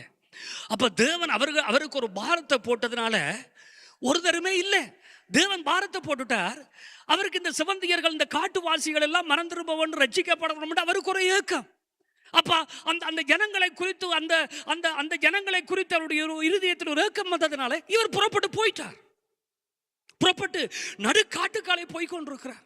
நடுக்காட்டுக்காலை போய்கொண்டிருக்கிற பொழுது அவருடைய உடல் கொஞ்சம் களைப்படைந்ததுனால என்ன செய்தார்? கொஞ்சம் இளைப்பார்வம் என்று இருந்தார். கொஞ்சம் இளைப்பார்வம் என்று இருந்தவர் கொஞ்சம் இளைப்பார்வதுக்கு பிறகு கொஞ்சம் ஜெபம் பண்ணுவோம் என்று யோசித்தார். அல்லேலூயா. கொஞ்சம் ஜெபம் பண்ணுவோம் என்று அவர் முழங்கால் படியிட்டார். இப்படி அவர் ஜெபித்துக் கொண்டிருக்கிற பொழுது திடீரென்று அந்த செவந்தியர்கள் இந்த காட்டுக்களே வந்து விட்டார்கள், காட்டுவாசிகள் வந்து விட்டார்கள். அந்த காட்டுவாசிகளுடைய அவர்கள் இவரை பார்த்து அம்பு எய்வதற்கு ஆயத்தமானார்கள். அவர்களுடைய அம்புகளில விஷம் இருக்கிறது. அவர்களுடைய அம்பு இவருடைய சரீரத்திலே படுமா இருந்தால் அந்த விஷம் ஏறி அவர் என்ன செய்வார்? மரித்து போயிடுவார். அப்ப இப்பொழுது இந்த காட்டுவாசிகள் என்ன யோசிக்கிறார்கள் என்றால், இதோ ஒரு விசித்திரமான மனிதனாய் இருக்கு, எங்களை போல இல்லாதவராய் இருக்கிறாரே, எனவே இவருக்கு நேராக நாங்கள் அம்பை எய்வோம் என்று அவர்கள் எத்தனிக்கிற பொழுது, அவர்கள் அந்த ஜெபித்துக் கொண்டிருக்கிற அந்த மிஷனரியை கொஞ்சம் அவர்கள் கூர்ந்து கவனித்த பொழுது, அவர் கண்ணை மூடி ஜெபித்துக் கொண்டிருக்கிறார். அவருக்கு முன்னாலே ஒரு நாகபாம்பு படம் எடுத்துக் கொண்டே நிற்குது. இந்த நாகபாம்பு படம் எடுத்துக் கொண்டு நிற்கிற பொழுது, கவனிங்கள், இந்த நாகபாம்பு படம் எடுத்துக் கொண்டிருக்கிற பொழுது இந்த காட்டுவாசிகள் என்ன யோசிச்சார்கள் என்றால், இவன் நம்முடைய தெய்வத்துக்கு எதிராக ஏதோ குற்றம் செய்திருக்கிறான், நம்முடைய தெய்வமே இவனை தண்டிக்க வந்து விட்டது, நம்முடைய தெய்வமே இவனை தண்டிக்க போறபடினால் நாங்கள் ஒன்றும் செய்ய தேவையில்லை, நாங்கள் என்ன செய்வோம்? போவோம் என்று அவர்கள் யோசிச்சார்கள். ஆனால் தேவனுடைய மனிதன், அவருக்கு பாம்பு இருக்கு தெரியா முன்னால, அவர் ஆவியில நிறைந்து ஜெபிச்சு கொண்டிருக்கிறார். அல்லேலூயா. அருமை பிள்ளைகளே, நீங்கள் ஆவியில நிறைந்து ஜெபியுங்கள். தகப்பன்மார்களே, தாய்மார்களே, நீங்கள் ஆவியில நிறைந்து ஜெபியுங்கள். சூழ்நிலைகளை பார்த்து பயப்படாதீர்கள். அல்லேலூயா, அல்லேலூயா. காரியங்களை பார்த்து அஞ்சாதீர்கள். ஆமென். ஏனென்றால் நம்முடைய பரமபிதா நம்மோடு கூட இருக்கிறார். அங்கே மத்தேயு புத்தகம் 6ஆம் அதிகாரம் அழகாய் சொல்லுகிறது, நம்முடைய பரமபிதா எல்லாவற்றையும் அறிந்திருக்கிறார். அல்லேலூயா, அல்லேலூயா. அப்ப பரமபிதா எல்லாவற்றையும் அறிந்திருக்கிறவராய் இருக்கிறபடியா தான் என்னை போல உங்களை போல இருந்த தானியேல் அங்கே சிங்கக்கவிக்கிலே போடப்பட்ட பொழுதும் அந்த தேவன் அவரை என்ன செய்தார்? பாதுகாத்தார். 3 வாலிபர்கள் சொன்னார்கள், நாங்கள் இடைவிடாமல் ஆராதிக்கிற எங்கள் பரமபிதா, நாங்கள் இடைவிடாமல் ஆராதிக்கிற எங்களுடைய பிதா, நாங்கள் இடைவிடாமல் ஆராதிக்கிற எங்களுடைய அப்பா பிதாவே. ஒரு அல்லேலூயா சொல்லுங்க. எனக்கும் உங்களுக்குள்ள தேவன் அந்த புத்திர சுபிகாரத்தை வைத்திருக்கிறார். என்னத்தை வைத்திருக்கிறார்? புத்திர சுபிகாரத்தை வைத்திருக்கிறார். அல்லேலூயா. அந்த புத்திர சுபிகாரம் எங்களுக்குள்ள இருக்கிறபடினால அந்த புத்திர சுபிகாரம் தான் பிதாவினுடைய பிள்ளைகள் என்பதற்கு எங்களுக்கான உறுதி, ஒரு லைசன்ஸ். அல்லேலூயா. அதனால வேதம் சொல்லுகிறது, நாங்கள் பயப்படுகிறதற்கு, நாங்கள் பயப்படுகிற ஆவியை பெறாமல் அப்பா பிதா என்று கூப்பிடத்தக்க புத்திர சுபிகாரத்தின் ஆவியை பெற்றிருக்கிறோம். ஏனென்றால் எங்கேயாவது ஒரு இடுக்கண்ணிலே, ஒரு ஆபத்தில், ஒரு நெருக்கத்தில், ஒரு இழப்புக்கல்ல நின்று நாங்கள் அப்பா பிதாவை என்று கூப்பிடுகிற பொழுது அவர் நமக்கு உதவி செய்கிறார். அல்லேலூயா, அல்லேலூயா. அந்த மனிதன் ஜெபித்துக் கொண்டே இருக்கிறார். அந்த மிஷனரி ஜெபித்துக் கொண்டே இருக்கிறார். இந்த காட்டுவாசிகள் உற்று பார்க்கிறார்கள், என்ன நடக்க போதும் பார்க்கிறார்கள். என்ன நடக்குது என்றால், அந்த பாம்பு, படம் எடுத்த பாம்பு அப்படியே தலையை கீழே போட்டு விட்டு அது ஊர்ந்து ஊர்ந்து ஊர்ந்து வேறொரு வழியில போக ஆரம்பித்து விட்டது. அது ஊர்ந்து ஊர்ந்து வேறொரு வழியில போக ஆரம்பிக்கிற பொழுது இந்த காட்டுவாசிகள் பார்த்தார்கள் என்னென்றால், இந்த எங்களுடைய அவர்கள் அதை வணங்கி கொண்டு வந்தார்கள். இந்த பாம்பே ஒன்றும் செய்யவில்லை என்றால் இவர் ஒரு சுவாமி. அல்லேலூயா. இந்த பாம்பே இவரை சேதப்படுத்தவில்லை என்றால், இந்த பாம்பே இவருக்கு ஒன்றும் செய்யவில்லை என்றால் அப்ப இவர் ஒரு சுவாமி. நீங்கள் இந்த இந்தியா கலாச்சாரத்தில், நீங்கள் இந்தியா காரியத்தில் மனதில் வச்சு இதை சிந்திப்பீங்கன்னா உங்களுக்கு புரியும். அப்ப அவர்கள் நினைத்தார்கள் என்றால், இந்த பாம்பு இவனை தீண்டவில்லை தானே, அப்ப இவன் ஒரு தெய்வ பிறவி, இவன் ஒரு சுவாமி. அவர்கள் எல்லாரும் அந்த மிஷனரியை ஏற்றுக்கொண்டார்கள். மிஷனரி சொன்ன கர்த்தராகிய இயேசு கிறிஸ்துவை ஏற்றுக்கொண்டார்கள். அல்லேலூயா. என்னவென்றால் பிரியமான தேவ ஜனங்களே, நம்முடைய தேவன் நம்மை பாதுகாக்கிற தேவனாயிருக்கிறார். அவர் சொன்னார், உன் காலை தள்ளாட விட்டார், உங்களை காக்கிற தேவன் உறங்க மாட்டார். அல்லேலூயா. அவரை அல்லும் பகலும் இரவும் பகலும் தேவன் எங்களை குறித்த ஏக்கம் உள்ளவராக இருக்கிறார். ஆமென். சீசர்கள் சொன்னார்கள் கடல் கொந்தளிக்கிறது, புயல் வீசுகிறது. சீசர்கள் ஆதங்கப்பட்டார்கள், சீசர்கள் தத்தளித்தார்கள், சீசர்கள் பயந்து திகிலடைந்தார்கள். ஆனால் கர்த்தராகிய இயேசு கிறிஸ்து சொன்னார், காற்றை பார்த்து இறையாது என்றும் கடலை பார்த்து அமைதலா இரண்டும் அவர் நம்முடைய தகப்பனாக இருக்கிறார். இந்த அருமையான மாலவெளியில் உங்களுடைய வாழ்க்கையில் வீசிக்கொண்டிருக்கிற அந்த புயலை, உங்களுடைய வாழ்க்கையில் அங்கே அங்கே ஏற்பட்டு கொண்டிருக்கிற கொந்தளிப்புகளை அவர் அடக்க, அவரை கட்டுப்படுத்த அவர் வல்லமுள்ள தேவனாக இருக்கிறார். அல்லேலூயா, அல்லேலூயா. அப்ப இப்படி நம்முடைய பரமபிதாவானவர் நம்மை பாதுகாக்கிறார். அதே போலதான் உங்களுடைய சரீரப்பிரகாரமான தகப்பன்மாரும் உங்களை பாதுகாக்கிறார்கள். இதை போலதான் நம்முடைய ஆவிக்குரிய தகப்பன்மார்களும் அல்லும் பகலும் எங்களுக்காக தேவனுடைய சன்னிதானத்தில் பரிந்து பேசிக்கொண்டே இருக்கிறார்கள். அல்லேலூயா, அல்லேலூயா. அதனால தான் தேவனுடைய பிள்ளைகள் எப்பொழுதும் நாங்கள் கர்த்தருக்குள்ள மகிழ்ந்து இருக்க வேண்டும். அதுதான் வீரன் சொல்றது, கர்த்தருக்குள்ள எப்பொழுதும் என்னவாயிருங்கள், மகிழ்ந்திருங்கள். ஏன் சொல்லுங்க அப்போ, இந்த பாவம் என்னை குறித்து அக்கறையா இருக்கிறார், ஆவிக்குரிய தகப்பனும் என்னை குறித்து அக்கறையா இருக்கிறார், பரமபிதாவும் என்னை குறித்து அக்கறையா இருக்கிறார். அல்லேலூயா. மூன்றாவது காரியம் நீங்கள் வாசியுங்கள். எபிரேயர் புத்தகம் 12ஆம் அதிகாரம் 9வது வசனம். பிதாக்களுடைய இருதயம் எப்படிப்பட்டது, பிதாக்களுடைய இருதயம் எப்படிப்பட்டது? 12ஆம் அதிகாரம் 9வது வசனம். அன்றியும் நம்முடைய சரீரத்தினுடைய தகப்பன்மார்கள் நம்மை சிட்சிக்கும் போது அவர்களுக்கு நாம் அஞ்சி நடந்திருக்கிறோம். அப்ப மூன்றாவது ஒரு தகப்பனுடைய இருதயம் எப்படிப்பட்டதென்றால், ஒரு தகப்பனுடைய இருதயம் எப்படிப்பட்டதென்றால் நம்மை சிட்சித்து நம்மை நடத்துகிறதா இருக்கிறது. ஒரு அலுவலியா சொல்லுவோம். சில வேளைகளை கவனிங்க, முதல் சொன்ன ரெண்டும் நல்லா. அல்லேலூயா. அவர்கள் எங்களுக்கு சுதந்திரத்தை வைக்கிறார்கள், அவர்கள் எங்களுக்கு நன்மைகளை வைத்திருக்கிறார்கள், அவர்கள் எங்களை ஆசீர்வதிக்கிறார்கள். அதுவும் கேட்பதற்கு நல்லா இருக்கு. அல்லேலூயா. இரண்டாவது காரியம், அவர்கள் எங்களை பாதுகாக்கிறார்கள், அவர்கள் எங்களை தப்புவிக்கிறார்கள். அதுவும் சில வேளைகள் நல்லா இருக்கு. மூன்றாவது காரியம் என்ன காரியம்? சில வேளை அதுதான் நமக்கு ஏற்றுக்கொள்ள கொஞ்சம் கஷ்டமா இருக்கும். என்னவென்றால், தகப்பன்மார்கள் எங்களை என்ன செய்கிறார்களாம்? சிட்சிக்கிறார்கள். ஒரு அல்லேலூயா சொல்லுவோம்.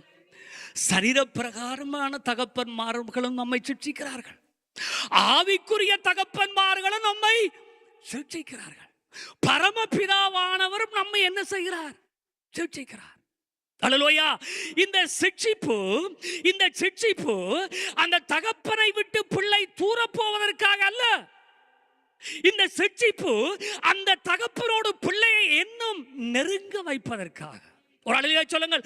இந்த சிட்சிப்பு இன்னும் அந்த பிள்ளை தகப்பனோடு நல்லா இசைந்து கொள்வதற்காக, இந்த சிட்சிப்பு அந்த தகப்பனுடைய பாசம் இந்த பிள்ளை மேலே இன்னும் நீடித்து நிலைத்திருப்பதற்காக. அல்லேலூயா. ஒருபோதும் தகப்பன் சிட்சிக்கிற பொழுது பிள்ளைகள் திணறி ஓடவே கூடாது. அதே போல் ஆவிக்குரிய தகப்பன் சிட்சிக்கிற பொழுது ஒரு பொழுதும் தேவனுடைய கூடாரமாகிய சபையை விட்டு நாங்கள் ஒரு பொழுதும் என்ன செய்யக்கூடாது? ஓடவே கூடாது. பரமபிதா சில வேளைகளில் அப்படிப்பட்ட பாதைகளுக்கு கூட கொண்டு போகிற பொழுது ஒரு பொழுதும் நாங்கள் தேவனை விட்டு வழி விலகி போகவே கூடாது. கர்த்தருடைய வார்த்தை என்ன சொல்லுகிறது? நாங்கள் நம்முடைய இருதயம் தேவன் மேல் பற்றுதலுள்ளதா இருந்தால், நம்முடைய இருதயம் தேவனை விட்டு வழி விலகி போகாம இருந்தால், அந்த ஜீவனுள்ள தேவன் எப்பொழுதும் என்னவா இருப்பார்? எங்களோடு கூட இருப்பார். அல்லேலூயா, அல்லேலூயா. அப்ப அதனால உங்களுடைய சரீர பிரகாரமான தகப்பன் உங்களுக்கு ஒரு புத்தி சொல்லுகிற பொழுது, சரீர பிரகாரமான தகப்பன் உங்களை கண்டிக்கிற பொழுது, சரீர பிரகாரமான தகப்பன் உங்களுக்கு அறிவுரை சொல்லுகிற பொழுது அதை சாந்தமா என்ன செய்ய வேண்டும்? ஏற்றுக்கொள்ள வேண்டும். நம்முடைய ஆவிக்குரிய தகப்பன் அப்படி செய்கிற பொழுது அதை சாந்தமாய் நாங்கள் என்ன செய்ய வேண்டும்? ஏற்றுக்கொள்ள வேண்டும். நம்முடைய பரமபிதா அப்படி தம்முடைய வார்த்தை கூடாக ஒரு சூழ்நிலைகளுக்கு கூடாக எங்களை கொண்டு போகிற பொழுது தேவனுடைய பிள்ளைகளாய் இருக்கிற நாங்கள் அதை சாந்தத்தோடு என்ன செய்ய வேண்டும்? ஏற்றுக்கொள்ள வேண்டும். ஒரு அல்லேலூயா சொல்லுங்கள், ஒரு அல்லேலூயா சொல்லுங்கள். அல்லேலூயா, அல்லேலூயா. ஒரு போதகருடைய மனைவி நோய்வாய்ப்பட்டுட்டார்கள். ஒரு போதகருடைய மனைவி இப்படி நோய்வாய்ப்பட்டதுனால அந்த மனைவியினுடைய உறவினர்கள், அவர்கள் இயேசுவை ஏற்றுக்கொள்ளாதவர்கள், மனைவியினுடைய உறவினர்கள் அந்த போதகருடைய மனைவியை பார்க்க போகிறார்கள். அவர்கள் நலம் விசாரிக்க போகிற பொழுது அவர்கள் வெறுங்கையோட போவதில் உங்களுக்கு தெரிந்தானே, அவர்கள் ஏதோ ஒரு காரியத்தை, பொருளை வேண்டிக் கொண்டு போகிறார்கள், மாட்டின்னு ஏதோ வேண்டிக் கொண்டு போகிறார்கள். வேண்டிக் கொண்டு போய் அந்த போதகருடைய மனைவியை சுகம் விசாரித்து விட்டு அவர்கள் போய்விட்டார்கள். அதற்கு பிறகு அங்கே 2 விசுவாசிகள் போகிறார்கள். எங்க? போதகர் அம்மாவுக்கு சுகவீனமாக இருக்கிறார்கள். போதகர் அம்மாவை போய் விசாரிப்போம் என்று 2 விசுவாசிகள் போகிறார்கள். இந்த விசுவாசிகள் போதகர் வீட்டில் போகிற பொழுது, இதுக்கு முதல் இந்த போதகர் வீட்டில் அங்கே மனைவியை பார்ப்பதற்கு யார் வந்தாலும் ஒரு பிளேண்டி கொடுக்கறதுக்கு என்ன இல்லை? சீனி இல்லை.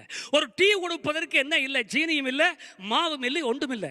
அப்போ போதகருக்கு ஒரே ஏக்கம், யாராவது என்னுடைய மனைவியை பார்க்க வந்தால் நான் என்ன செய்கிறது? ஆனால் இப்பொழுது முதல் வந்த உறவினர்கள் ஏதோ ஒரு காரியத்தை கொண்டு வந்து கொடுத்து விட்டார்கள். இப்பொழுது அவர்கள் கொடுத்து விட்டதனால வந்த விசுவாசிகளை எப்படியாவது கனப்படுத்த வேண்டுமே, வந்த விசுவாசிகளை எப்படியாவது என்ன செய்ய வேண்டும்? அவர்களை பராமரிக்க வேண்டுமே. அல்லது அவர்கள் வெளியில் போய் சொல்லி விடுவார்கள், நாங்கள் பாசர் விட்ட போனோம், பாசர் தண்ணியும் தரையில டீயும் தரையில என்று சொல்லி விட்டுருவார்கள். அந்த தயக்கத்தினாலே, அந்த பயத்தினால இந்த போதகர் என்ன செய்தார் என்றால், எப்படியாவது வந்த விசுவாசிகளை கனப்படுத்த வேண்டும், மதிக்க வேண்டும் என்று அந்த அவருடைய அம்மாவுக்கு உறவினர்கள் கொண்டு வந்த ஒரு மாவை போட்டு கலக்கி அவர்களுக்கு டீயை கொடுத்தார். நம்முடைய விசுவாசிகள் சும்மாவா? அல்லேலூயா! நம்முடைய விசுவாசிகள் சும்மாவா? அவர்கள் போனார்கள், முதல் கோலை போட்டார்கள், முதல் போனை எடுத்தார்கள். ஒரு விசுவாசிக்கு சொன்னார்கள், எடியப்பா நம்மட பாஸ்டர் விட்ட கொர்லிக்ஸ்ல டீ தாராரு. அது கதை அடுத்த விசுவாசிக்கு போய், அடுத்த விசுவாசிக்கு போய், அடுத்த விசுவாசிக்கு போய், அடுத்த விசுவாசிக்கு போய். அல்லேலூயா! இன்றைக்கு நம்முடைய தகப்பன்மார் நம்மை கடிந்து கொள்ளுகிற பொழுது, நம்முடைய தகப்பன்மார் நம்மில் உள்ளதான பாசத்து நிமித்தம், அக்கறை நிமித்தம் எப்படியாவது தட்டி தட்டி தட்டி தட்டி இந்த நித்திய ராஜ்யத்துக்குள்ளே கொண்டு போக வேண்டும் என்று அவர்கள் எங்களுக்காக பிரயாசப்பட்டு கொண்டிருக்கிற பொழுது, அந்த இருதயத்தை நாங்கள் விளங்கிக் கொள்ளாமல் அந்த இருதயங்களை என்ன செய்கிறோம்? புண்படுத்துகிறோம். அல்லேலூயா! எனக்கு நேற்று ஒருவர் ஒரு நல்ல சப்பாத்தொண்டு கொடுத்தார். கவனிங்க, நல்ல சப்பாத்தொண்டு கொடுத்தார். அது சரியான, எனக்கு என்ன, அந்த சப்பாத்தை பார்க்கவே அது சரியான விலையா இருக்கும். யாரும் கொடுக்கல. நீங்கள் வந்து எங்கேயோ ஒரு விசுவாசி கொடுத்த நினைச்சு போடாங்க, நம்மட மச்சான் தான் நமக்கு கொடுத்தார். அல்லேலூயா! நான் ஒரு இடத்துலேயே கொண்டு வேண்டதே இல்லை. அல்லேலூயா! நம்மளோட மச்சான் தான் நமக்கு கொடுத்தார். நான் நேர சொன்னேன், இதை கொண்டு போய் நான் யாழ்ப்பாணத்தில் போட்டால், புரியுது உங்களுக்கு? இதை கொண்டு போய் நான் யாழ்ப்பாணத்தில் போட்டால், கனடாக்கு போயிட்டு வந்ததுனால பாஸ்டருக்கு பணம் பணம் பணம் கூடி போச்சு. கனடாக்கு போய் வந்ததால பாஸ்டருடைய ஸ்டைல் மாறி போச்சு. இப்படி எல்லாம் கதைகள் எல்லாம் என்ன செய்ய ஆரம்பிக்கும்? உலாவ ஆரம்பிக்கும். ஐயோ ராசா, நீ வச்சுக்கொள். அல்லேலூயா! இன்றைக்கு நம்முடைய சரீர பிரகாரமான தகப்பனும் சரி, நம்முடைய ஆவிக்குரிய தகப்பனும் சரி, சரீர பிரகாரமான தகப்பன்மார்களும் பிள்ளைகளுக்கு தயங்கி தங்களுடைய ஆசைகளை, தங்களுடைய தேவைகளை தங்களுக்கு சந்தித்துக் கொள்ளாமல் தங்களை கீழ்ப்படுத்தி கொண்டிருக்கிறார்கள். அதே போல ஆவிக்குரிய தகப்பன்மாரும் அவர்களை கர்த்தர் ஆசீர்வதித்தாலும், அவருடைய தேவைகளை சந்தித்தாலும், அவருடைய குறைவுகளை தேவன் நிறைவாக்கினாலும், சில வேளைகளில் அவர்களை சுற்றி இருக்கிற மந்தைகளாகிய தேவனுடைய பிள்ளைகள் எப்படி எல்லாம் சிந்திப்பார்களோ, எப்படி எல்லாம் கதைப்பார்களோ என்பதற்காக தங்களுடைய ஆசைகளை அடக்கி கீழ்ப்படுத்தி அவர்கள் கர்த்தருக்குள்ளே வாழ்ந்து கொண்டிருக்கிறார்கள். ஒரு அல்லேலூயா சொல்லுவோம். அதனால்தான் பிதாக்களுடைய இருதயம் மிக முக்கியமானது. அந்த பிதாக்களுடைய இருதயத்தை நாங்கள் நன்கு புரிந்து கொள்ள வேண்டும். அல்லேலூயா! அந்த பிதாக்கள் நம்மை சிட்சிக்கிற பொழுது, நம்முடைய சரீர பிரகாரமான தகப்பன்மார் நம்மை சிட்சிக்கிற பொழுது, ஆவிக்குரிய தகப்பன்மார் நம்மை சிட்சிக்கிற பொழுது, அல்லேலூயா, அப்படியே வாயை மூடிட்டு எங்களை தாழ்த்தி நாங்கள் என்ன செய்யணும் சொல்லுங்க, அப்போ ஒப்பு கொடுக்க வேண்டும். ஆமென். அப்பொழுதுதான் கர்த்தருடைய வார்த்தை சொல்லுகிறது, நாங்கள் நம்மை தாழ்த்துகிற பொழுது தேவன் நம்மை என்ன செய்கிறாராம்? உயர்த்துகிறார். நாங்கள் நம்மை விட்டு கொடுக்கிற பொழுது தேவன் நம்மை என்ன செய்வார்? உயர்த்துவார். ஒரு தகப்பன் ஒரு காரியத்தை சொல்லுகிற பொழுது பிள்ளை அதற்கு தன்னுடைய இருதயத்தை தன்னுடைய ஜீவியத்தை தாழ்த்தி தன்னை விட்டு கொடுக்கிற பொழுது அந்த தகப்பனுடைய இருதயம் என்னும் அந்த பிள்ளையின் மேல் பொங்கும். இந்த பிள்ளைக்கு நன்மை செய்ய வேண்டுமே, இந்த பிள்ளையை உயர்த்த வேண்டுமே. அல்லேலூயா. நேரம் போயிடுச்சு. இறுதியாக இந்த பிள்ளைகளுடைய இருதயங்கள் எப்படி இருக்க வேண்டும்? சீக்கிரமாய் பிள்ளைகளுடைய இருதயங்கள் எப்படி இருக்க வேண்டும்? நீங்கள் வாசித்துக் கொள்ளுங்கள். நீதிமொழிகள் புத்தகம் 20ஆம் அதிகாரம் 20வது வசனம். நீதிமொழிகள் 30ஆம் அதிகாரம் 11வது வசனம். சீக்கிரமாய் வாசிக்க கேட்போம். பிள்ளைகளுடைய இருதயம் எப்படி இருக்க வேண்டும்? ஆரம்பத்திலே துரிதமாக கிடைத்த சுதந்திரம் முடிவிலே ஆசீர்வாதம் பெறாது. நீதிமொழிகள் 20 தன் தகப்பனையும் தன் தாயையும் என்ன செய்கிறவர்கள்?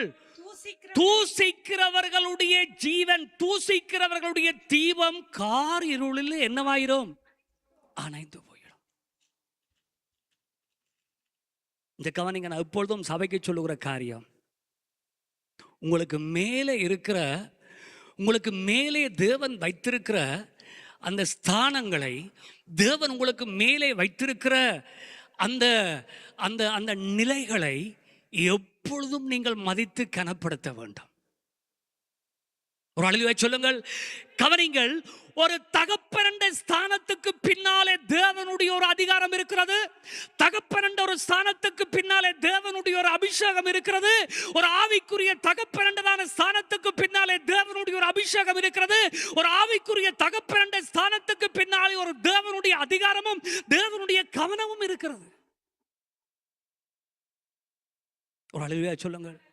அப்ப அதனால அங்கே தகப்பனை தூசிக்கிறவர்களுடைய தீபம் என்னவாயிரும் சொல்லுங்க. அப்போ காரிருளில் அணைந்து போய்விடும். எனக்கு நூற்றுக்கணக்கானவர்களை தெரியும். தகப்பனை தூசித்தவர்களுடைய சந்ததிகள், ஆவிக்குரிய தகப்பனை தூசித்தவர்களுடைய சந்ததிகள். அல்லேலூயா. இது லைவ்ல போறபடிய, வீடியோல போறபடிய பேரை சொல்ல இயலாது.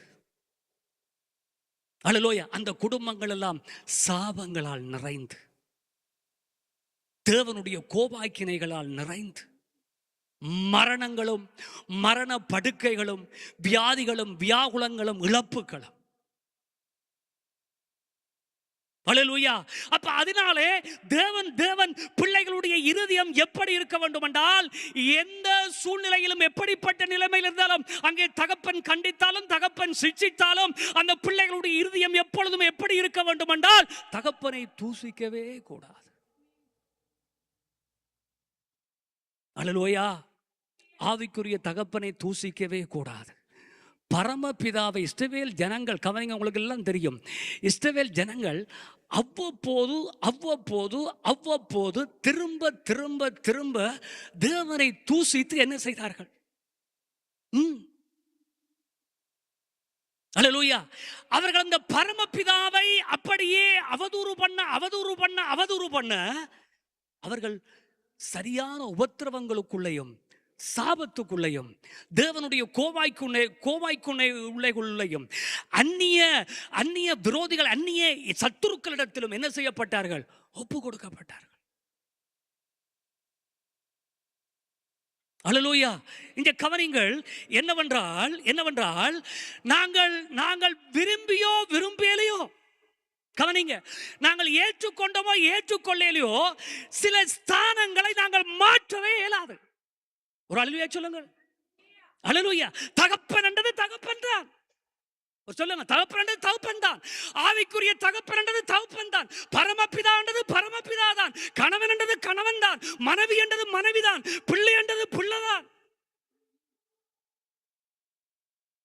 தேவன் வைத்தது தான்.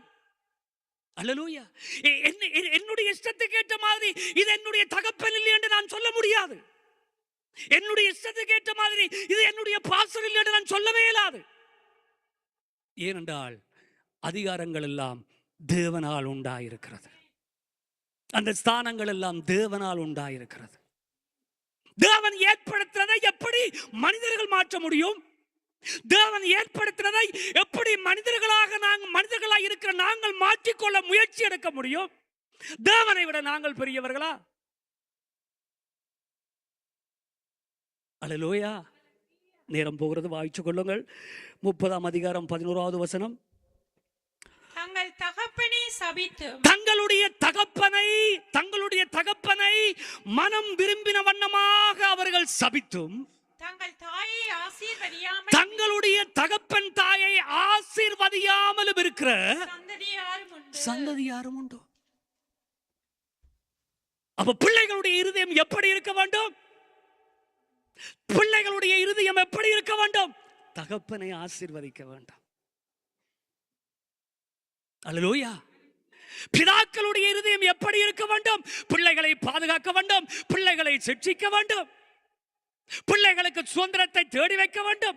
அதே போல பிள்ளைகளுடைய இருதயம் எப்படி இருக்க வேண்டும்? தங்களுடைய தகப்பன்மார்களை ஆசீர்வதிக்க வேண்டும். எப்படி ஆசீர்வதிக்கிறது? எப்படி ஆசீர்வதிக்கிறது? உங்களுடைய ஜெபத்தினால, உங்களுடைய உபவாசத்தினால. அல்லேலூயா.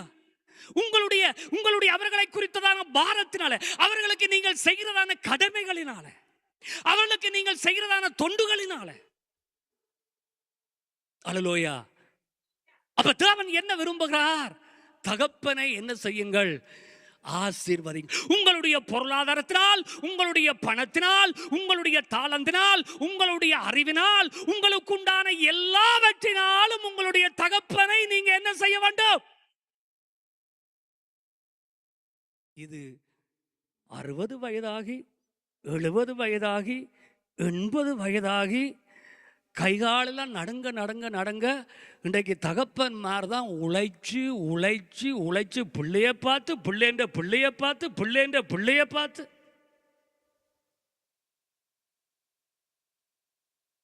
அல்லேலூயா. அவர்களை கேட்ட சரித்திரம் சொல்லுவார்கள். இது சரித்திரம் சொல்லுவார்கள் என்றால், என்னுடைய மகனை நான் பள்ளிக்கூடத்துக்கு ஏற்றி கொண்டு போனேன் பாசர், என்னுடைய மகனின் மகனை பள்ளிக்கூடத்துக்கு ஏற்றி கொண்டு போனேன் பாசர், என்னுடைய மகனின் மகனையும் பள்ளிக்கூடத்துக்கு ஏற்றி கொண்டு போறேன் பாசர். இன்னும் கொஞ்சம் காலம் என்றால் அதிலிருந்து அடுத்ததையும் என்ன செய்வேன்? யார்? தகப்பன்மார்கள். அல்லேலூயா. அல்லேலூயா. அப்ப ஏன் பிள்ளைகளுடைய வாழ்க்கையில நன்மை இல்லை? ஏன் பிள்ளைகளுடைய வாழ்க்கையில ஆசீர்வாதம் இல்லை? தகப்பன்மார் என்ன செய்வதில்லை? ஆசீர்வதிப்பதில்லை. பாஸ்டர்மாரை நாங்க என்ன செய்வதில்லை? என்ன இல்லை, எனக்கு எந்த சபை இருக்கு, என்னையும் ஆசீர்வதிக்க. நீங்க உங்களோட பாஸ்டர் என்ன செய்யணும்? ஆசீர்வதிக்கணும். ஒரு அல்லேலூயா சொல்லுங்க, ஒரு அல்லேலூயா சொல்லுங்க. உங்களோட பாஸ்டரை நீங்கள் ஆசீர்வதிக்க வேண்டும். என்னத்தினால? உங்களுடைய ஜெபத்தினால, உங்களுடைய உபவாசத்தினால, உங்களுடைய பொருளாதாரத்தினால, உங்களுடைய பணத்தினால, உங்களுடைய பிரயாசத்தினால, உங்களுடைய சரீரத்தினால, உங்களுடைய அறிவினால, உங்களுடைய ஞானத்தினால, உங்களுக்கு கற்றுக் கொடுத்த தாளந்துகளினால உங்களுடைய ஆவிக்குரிய தகப்பனை நீங்க என்ன செய்ய வேண்டும்? ஆசீர்வதிக்க வேண்டும். அல்லேலூயா. கடந்த 1 மாதத்துக்கு முதல் எனக்கு ஒரு அற்புதமான காரியம். கடந்த 1 மாதத்துக்கு முதல் நம்முடைய சபை விசுவாசி ஒரு வைத்தியர், அவர் என்ன பார்த்து சொன்னார், பாஸ்டர் நீங்க இனி மோட்டர் சைக்கிள் ஓடாங்கன்னு சொன்னார். என்ன சொன்னார்? இனி நீங்க மோட்டர் சைக்கிள் ஓடாதீங்க, தூசி எல்லாம் உங்களை கண்ணுக்கு போகுது, நீங்க வெயிலுக்கு காயுறீங்கள். அல்லேலூயா. நீங்கள் இனி மோட்டர் சைக்கிள் ஓட வேண்டாம். அவர் இப்படித்தான் வந்து சொன்னார், பாஸ்டர் நீங்க இனி மோட்டர் சைக்கிள் ஓடக்கூடாது. அப்ப நானே நான் என்ன தவண்ட ஓடுறது? அவர் சொன்னார், நான் உங்களுக்கு ஒரு காரை கொடுக்கிறேன். அல்லேலூயா. அல்லேலூயா. உங்களுக்கு ஒரு புது காரை கொடுக்கிறேன், நீங்கள் இந்த மோட்டார் சைக்கிள் ஓட வேண்டாம். ஒரு அல்லேலூயா சொல்லுங்க, ஒரு அல்லேலூயா சொல்லுங்க. நம்முடைய பரமபிதா நமக்கு வேண்டியவைகள் எல்லாவற்றையும் நன்கு என்ன செய்கிறார்? அறிந்திருக்கிறார். இப்படி சபையார் உங்களுடைய ஆவிக்குரிய தகப்பன்மார்களை குறித்து ஒரு அக்கறை, ஒரு கரிசனை, அவர்களை ஆசீர்வதிக்க வேண்டும் என்ற எண்ணம் உங்களுக்குள்ளே வர வேண்டும். அல்லேலூயா. அந்த இருதயம் உங்களுக்குள்ளே வருகிற பொழுது கர்த்தர் உங்களை வாளாக்காமல் தரையாக்குவார். அந்த இருதயம் உங்களுக்குள்ளே வருகிற போது கர்த்தர் உங்களை கீழாக்காமல் மேலாக்குவார். அப்படி எழும்பி நிற்போம். பிரைஸ் தி லார்ட் கர்த்தாவே. நன்றி அப்பா, நன்றி அப்பா, நன்றி அப்பா, நன்றி அப்பா, நன்றி அப்பா, நன்றி அப்பா. அப்படியே தேவனை நோக்கி பார்ப்போம். நன்றி அப்பா, இரக்கமுள்ள ஆண்டவரே, நன்றி அப்பா. ஸ்தோத்திரம் கர்த்தாவே, ஸ்தோத்திரம் ஆண்டவர். இந்த இடத்துல எல்லாம் நம்முடைய பரமபிதாவுக்கு முன்பாக நாங்கள் எல்லாரும் பிள்ளைகளாக இருக்கிறோம். நாங்கள் எல்லாரும் நம்முடைய பரம தந்தையினுடைய பிள்ளைகளாக இருக்கிறோம். சபை மக்கள் ஆவிக்குரிய தகப்பன்மார்களுடைய பிள்ளைகளாக இருக்கிறோம். அங்கே சரீர பிரகாரமான, அங்கே சின்ன பிள்ளைகள் உங்களுடைய சரீர பிரகாரமான அப்பாவினுடைய பிள்ளைகளாக இருக்கிறீர்கள். எல்லாரும் தேவனை நோக்கி பார்ப்போம், தேவனை நோக்கி பார்ப்போம். நீங்கள் சொல்லுங்க, ஆண்டவரே, எனக்கு கொடுத்த அப்பாவுக்கா நன்றியப்பா, எனக்கு கொடுத்த தகப்பனுக்கா நன்றியப்பா, எனக்கு கொடுத்த தகப்பனுக்கா நன்றியப்பா, எனக்கு கொடுத்த ஆவிக்குரிய தகப்பனுக்கா நன்றியப்பா, எனக்கு கொடுத்த ஆவிக்குரிய தகப்பனுக்கா நன்றியப்பா. ஆண்டவரே, பரம பிதாவே உங்களுக்கு நன்றியப்பா, பரம பிதாவே உங்களுக்கு நன்றியப்பா, பரம பிதாவே உங்களுக்கு நன்றியப்பா. ஹல்லேலூயா, ஹல்லேலூயா, ஹல்லேலூயா. ஓ நன்றியப்பா, உங்களை ஸ்தோத்திரிக்கிறோம் அப்பா. பிதாவே நன்றி. ஆண்டவரே, உங்களை நாங்கள் அறிந்து கொண்டது எங்களுக்கு கிடைத்த பாக்கியம் அப்பா. பரம பிதாவே, உம்முடைய பிள்ளைகளாக உம்முடைய குமாரன் இயேசுவின் இரத்தத்தினாலே கழுவப்பட்டு உம்முடைய பிள்ளைகளாக நாங்கள் மாற்றப்பட்டது எங்களுக்கு கிடைத்த பெரிய ஆனந்த பாக்கியம் அப்பா. உங்களை துதிக்கிறோம் அப்பா.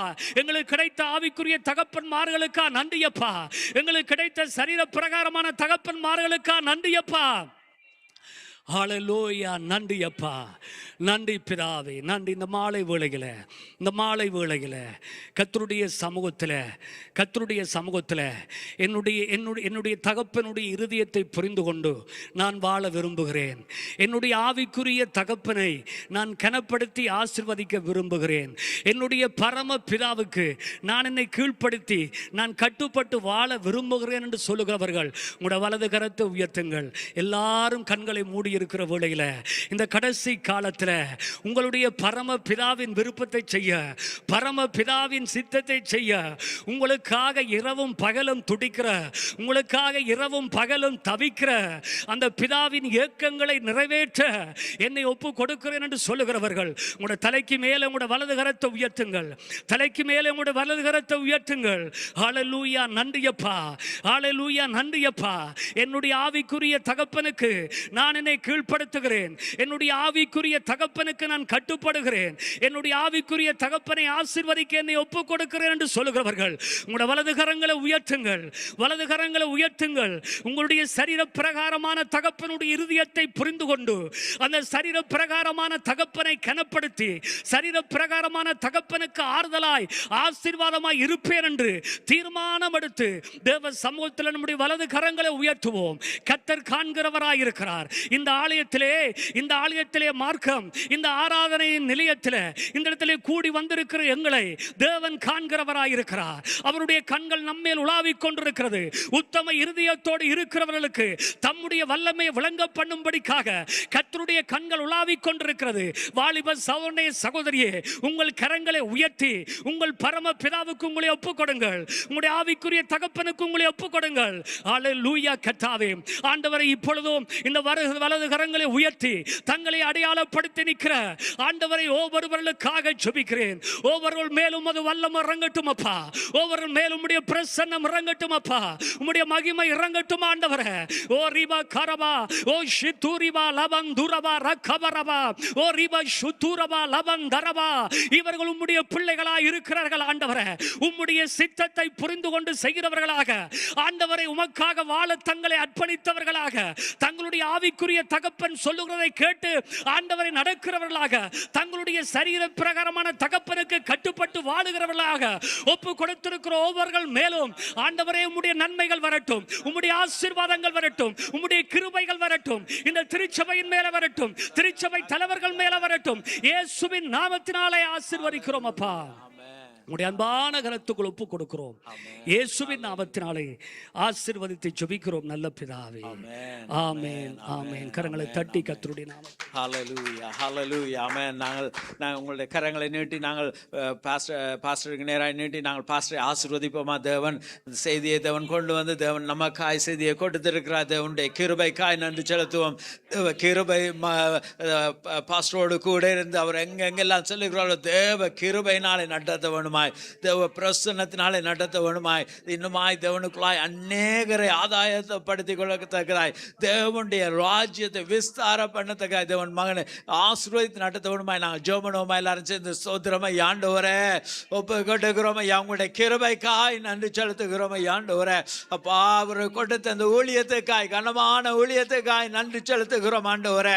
அப்பா, கனமான ஊழியத்துக்கு தெரிந்து கொண்டதுக்காய் நன்றி ஆண்டவரே. அப்பா, இவருக்குள்ளாய் ஆண்டவரே இன்னுமாய் வெள்ளிப்பாடுகளினாலே நிறைத்த ஆண்டவரே அப்பா, உங்களுடைய ராஜ்யத்தை இன்னுமாய் விஸ்தாரம் பண்ணத்தக்கதாயப்பா ஆண்டவரே. பிசாசின் சாம்ராஜ்யத்தை உட்டை தெரிந்து தேவனே, உங்களுடைய ராஜ்யத்தை இன்னுமாய் கட்டத்தக்கதாய் தேவன் கிருபை கொடுக்க வேண்டுமாய் மன்றாடுகிறோம் ஐயா. எங்கெங்கெல்லாம் ஊழியத்துக்காய் செல்கிறோம் தேவனே, உங்களுடைய பிரசன்னம் அங்கே இருக்கட்டும் ஐயா. ஆண்டவரே, நீங்கள் சேனைகளின் கர்த்தரை ஆண்டவரே, நீங்கள் முன் சென்று பெரிய காரியங்களை நடப்பிக்க வேண்டுமாய் மன்றாடுகிறோம். தடைகளை உடைக்க வேண்டுமாய் மன்றாடுகிறோம் ஐயா. அப்பா, திறந்த வாசல்களை வைக்க வேண்டுமாய் மன்றாடுகிறோம் ஐயா. உங்களுடைய கிருபை கூட இருக்கட்டும் ஐயா. அப்பா, இவருடைய குடும்பத்தை ஒப்பு கொடுக்கிறோம் ஐயா. ஒவ்வொருவரையும் ஆசீர்வதிங்கப்பா. மனைவி பிள்ளைகளை ஒப்பு கொடுக்கிறோம் ஐயா. ஆண்டவரே, உங்களுடைய பாதுகாப்பின் கரம் சூழ்ந்து கொள்ள வேண்டுமாய் மன்றாடுகிறோம் ஐயா. உங்களுடைய தயவு இரக்கம் கூட நடத்தட்டும் ஐயா.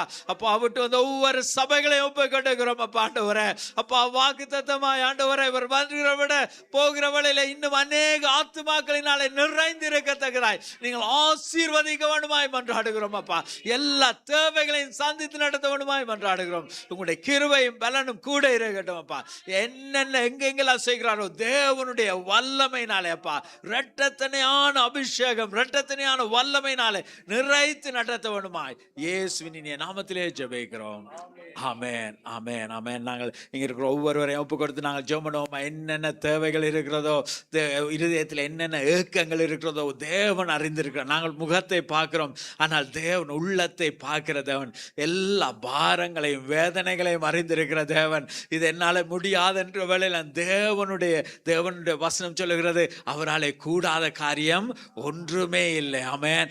அவராலே முடியாதது ஒன்றுமில்லை. எங்களுடைய இருதயத்தில் தோன்றவும் இல்லை, எங்களுடைய எண்ணத்தில் தோன்றாத நன்மைகளினாலே அவர் நிறைக்க வல்லவராயிருக்கிறார். ஆகவே நாங்கள் ஒப்பு கொடுத்து ஜெபமோமா. அவருடைய அந்த செய்கைக்கு காத்திருக்கிற அந்த இருதயத்தை கொடுக்கும்படியாய், தேவனுடைய அந்த வல்லமையை உணர்ந்து கொள்ளத்தக்கதாய் என்னென்ன காரியத்தை ஜெபித்திருக்கிறோம் இந்த நாளில தேவன் செய்து முடித்தார் என்ற அந்த அஷூரன்ஸோடு நாங்கள் இந்த இடத்தை, இந்த வாசலை விட்டு போகத்தக்கதாய் தேவன் நம்மை நிறைக்க வேண்டுமா நாங்கள் ஜெபமோம். ஸ்தோத்திரம் ஐயா.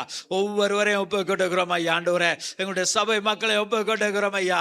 அப்பா, வியாதியோடு வராதிருக்கிற ஒவ்வொருவரையும் ஒப்பு கொடுக்கிறோம் ஐயா. ஆண்டவரே, வேதனைகளோடு இருக்கிறவர்களை ஒப்பு கொடுக்கிறோம் ஐயா. நீங்க யெகோவா ராஃபா மாத்திரமல்ல, யெகோவா ரொஃபேக்காவாய் ஆண்டவரே, அடையாளம் தெரியாதவனுமாய் சுகப்படுத்துகிற தேவன் ஐயா. அப்பா, சுகத்தை கட்டளையிட்டதற்காய் நன்றி செலுத்துகிறோம் ஐயா. என்னென்ன தேவைகள் இருக்கிறதோ, சரீர பிரகாரமான தேவைகள், பொருளாதார தேவைகள் ஒவ்வொன்றையும் நீங்கள் சந்திக்கிறதற்காய் நன்றி செலுத்துகிறோம் ஐயா. இருதயத்தில் இருக்கிற வேதனைகளை நீங்கள் மாற்றி போட்டதற்காய் நன்றி ஆண்டவரே. விடுதலையோடு போகத்தக்காய் நீங்கள் கிருபை செய்ததற்காய் நன்றி செலுத்துகிறோம். உங்களுடைய தயவு இரக்கம் கூட இந்த நடத்தட்டும் அப்பா. அப்பா, இந்த கிழமை போகிற வழிகளில் உங்களுடைய கிருபை கூட இருக்கட்டும் ஆண்டவரே. கைகளின் பிரயாசத்தை ஆசீர்வதிக்க வேண்டுமாய் மன்றாடுகிறோம் ஐயா. இவர்களுக்கு எதிராக எழுந்த எந்த ஆயுதமும் வாய்க்காதே போகும்படியா இயேசுவின் இனிய நாமத்திலே ஜெபிக்கிறோம். ஆமென், ஆமென், ஆமென். என் ஆத்துமாவே கர்த்தரையே ஸ்தோத்திரி, என் முழு உள்ளமே அவருடைய பரிசுத்த நாமத்தை ஸ்தோத்திரி. என் ஆத்துமாவே கர்த்தரையே ஸ்தோத்திரி, அவர் செய்த சகல உபகாரங்களையும் மறவாதே. அவன் அக்கிரமங்களை எல்லாம் மன்னித்து என் நோய்களை எல்லாம் குணமாக்கி என் பிராணி அழிவுக்கு விலக்கி மீட்டு என்னை கிருபையினாலும் இரக்கத்தினாலும் முடிசூட்டி நன்மையினால் என் வாயை திருப்தி ஆக்குகிறார். கழுகுக்கு சமானமாய் என் வாயை திரும்ப வாழ போல் ஆகிறது. ஒடுக்கப்பட்ட யாவரும் கர்த்தர் நீதியை நியாயத்தையும் செய்கிறார். ஆமென். கர்த்தராகிய இயேசு கிறிஸ்துவினுடைய கிருபையும் பிதாவினுடைய அன்பும் பரிசுத்த ஆவியானவருடைய அந்யோன்ய ஐக்கியமும் நம்ம அனைவரோடும் என்றும் என்றும் சதா காலங்களிலும் இருப்பதாக. ஆமென். ஹல்லேலூயா, ஹல்லேலூயா, ஹல்லேலூயா.